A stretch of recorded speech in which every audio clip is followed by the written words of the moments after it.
Ditën e djeshme u regjistrua një sherr me thika pranë gjimnazit Ibrahim Rugova në Kamës, mes nxënësve të kësaj shkolle, ku disa të rinj u konfliktuan për një mosmarrëveshje banale, ku 3 prej tyre mbetën të plagosur, duke u nisur nga kjo ngjarje, por edhe nga incidentet e mëparshme që kanë ndodhur brenda dhe jashtë ambienteve shkollore në vend, ku fatkeqësisht ka pasur edhe humbje jete, por po ashtu edhe nga masat e reje që Ministria e Arsimit zori në fillim të vitit shkollor për parandalimin e ngjarjeve të tilla. Zëri ka pyetur ekspertët për situatën që sot ndodhet arsimi në Shqipëri dhe për zgjedhjet që propozon Ministria e Arsimit.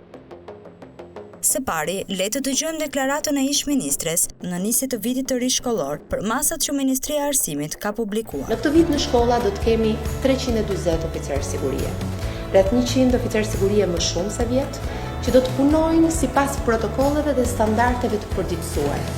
Do të thotë një garanci më shumë për sigurinë në shkolla. 930 psikolog dhe punonjës social do t'jenë pranë nxënësve për të adresuar çdo nevojë sociale apo emocionale të tyre. Për nxënësit me aftësi të veçanta, kemi rritur numrin e mësuesve ndihmës. 2260 mësues ndihmës do të mbështesin nxënësit me aftësi speciale sipas planeve të personalizuara në mbështetjen e tyre në shkollë. Shkëlqyer nëse këto masa janë të mjaftueshme për sigurinë e fëmijëve në shkolla, eksperti dhe studiuesi Migen Qiraxhi nga Qendra Qytetare, i cili ka monitoruar dhe publikuar disa herë raporte të ndryshme për gjendjen e arsimit publik në Shqipëri, u shpreh se problemi kryesor nuk qëndron vetëm tek masat, por tek strategjia e arsimit dhe kushtet infrastrukturore që shteti po mundëson fëmijëve. Dhe për ishtë së vërtetës dhe strategjia e arsimit të cilën kjo ministri dhe le të themi është ndërsektoriale, kryeministria ka miratuar, nuk po shërben për udhërrëfyes. Edhe kur bëhet fjalë pasaj për sigurinë e të rinjve dhe nxënësve në shkolla, absolutisht që ne mendojmë që nuk është vetëm një çështje e planit të masave të cilat mund të marrë policia e shtetit në bashkëpunim me Ministrinë e Arsimit në një moment të caktuar 10 ditë para fillimit të shkollës.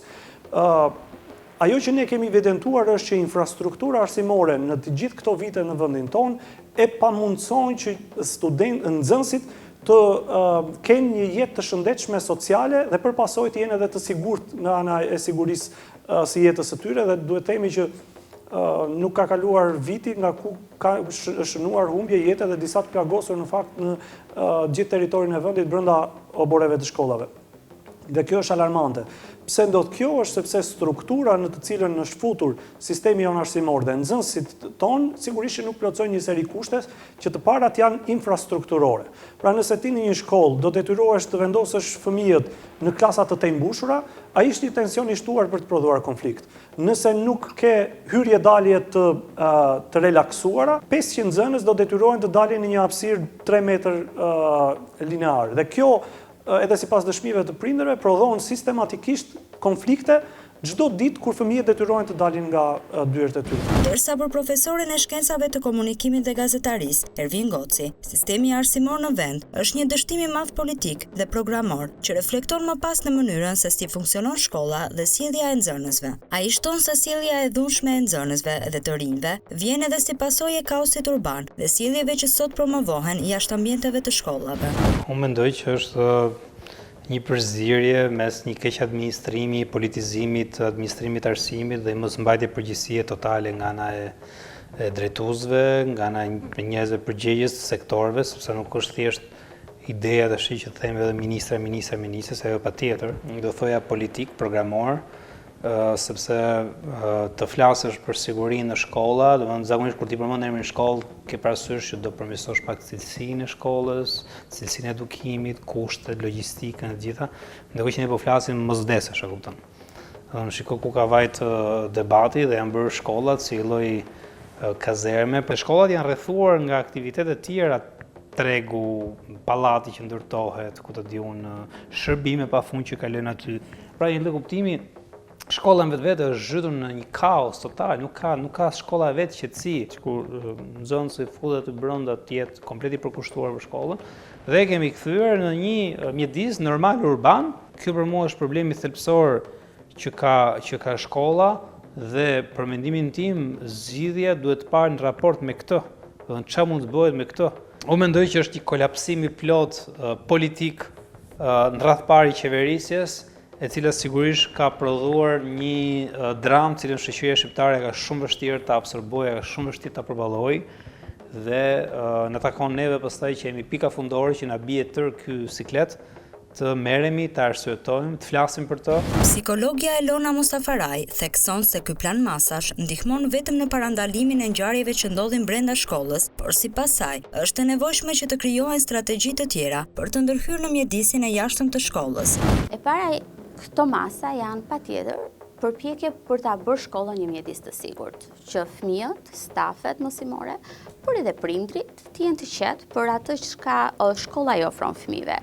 Që në radhë parë është siguria fizike, por patjetër dhe ajo psikologjike dhe emocionale. Megjithatë, unë e kam të nevojshme që të ndalem në një element që ka të bëjë me marrëdhënien midis familjes dhe shkollës. Këto masa nuk do të thotë që tani përfundimisht po ja ngarkojmë shkollës edhe këtyre elementve sigurinë e fëmijëve. Do të thotë që dhe familja duhet vazhdoj të bëjë rolin e vet, edhe shoqëria, komuniteti duhet vazhdoj të bëjë rolin e vet për t'i bërë fëmijët të ndihen të sigurt. Përpos masave, familja i pajis fëmijët edhe me disa aftësi apo karakteristika të cilat i ndihmojnë ata të përballen me sjelljet problematike. Kjo nuk do të thotë që sjelljet problematike nuk do të ketë më, që do të thotë varësit, bullizmi, agresiviteti apo sjelljet agresive, përdorimi i substancave, të kenë mekanizmat e duhur për të dalë nga këto sfida. Të gjithë këto aktorë duhet vazhdojnë dhe ta ruajnë rolin e tyre. Familja për proceset edukuese, shkolla për proceset edukuese dhe mësimdhënëse, edhe shoqëria pastaj për gjithë elementet e tjerë, të cilët lidhen me zhvillimet ekonomike, politike, sociale, kulturore të tjerë. Të pyetur se cilat janë ndryshimet e nevojshme ose urgjente që duhet të ndodhin në arsimin publik para universitar, ekspertët dhanë mendime të ndryshme. Sepse pikë së pari do duhet që të ndërtojmë komunitete, pra fëmijët të ndërtojnë komunitet me njëri tjetrin, të shpenzojnë kohë që nuk e kanë brenda sistemit të tyre arsimor. Çfarë ndodh me kurrikulat? Sërish njëri, përveç se nuk mund të socializohet me fëmijët e tjerë, e ka të pamundur që të ndërtojë një kontekst social mbi të cilin ai rritet. Nëse le të themi teksti nuk merr kontekst, pra nuk është i vendit, po të vjen i përkthyer nga anglishtja, nga një tekst që e ka kontekstin në Angli, ai ka të pamundur që të ndërtojë një marrëdhënie të shëndetshme me realitetin. Në këtë kuptim, fëmia është i tradhtuar qoftë me konsumimin e kurrikulës, po është edhe i pamundsuar për të ndërtuar një komunikim social me fëmijët e tyre.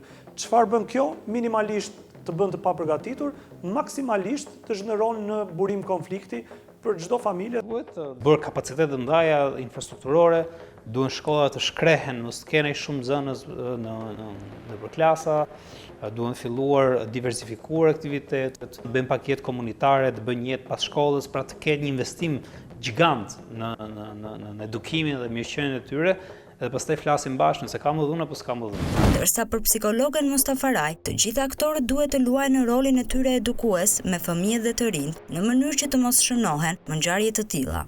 Çështja është që si t'i mbrojnë fëmijët që përballë këtyre rreziqeve të dinë se si të reagojnë dhe nëse bëhen pjesë e këtyre proceseve, të kenë mekanizmat e duhur për të dalë nga këto sfida. Të gjithë këto aktorë duhet vazhdojnë dhe ta ruajnë rolin e tyre. Familja për proceset edukuese, shkolla për proceset edukuese dhe mësimdhënëse, edhe shoqëria pastaj për gjithë elementet e tjerë, të cilët lidhen me zhvillimet ekonomike, politike, sociale, kulturore të tjerë. Ti pranojmë fëmijët ashtu siç ata janë, në sensin e potencialit që kanë, karakteristikave që kanë, zhvillimit që kanë. Unë e thash pak më përpara, çështja nuk është vetëm tek të nxënit. Çështja është edhe tek të sjellurit element pozitiv, të mësuarit të sjelljeve të mirë përshtatura, të cilat pastaj të mund ta ndihmojnë fëmijën të funksionojë si një individ i rritur.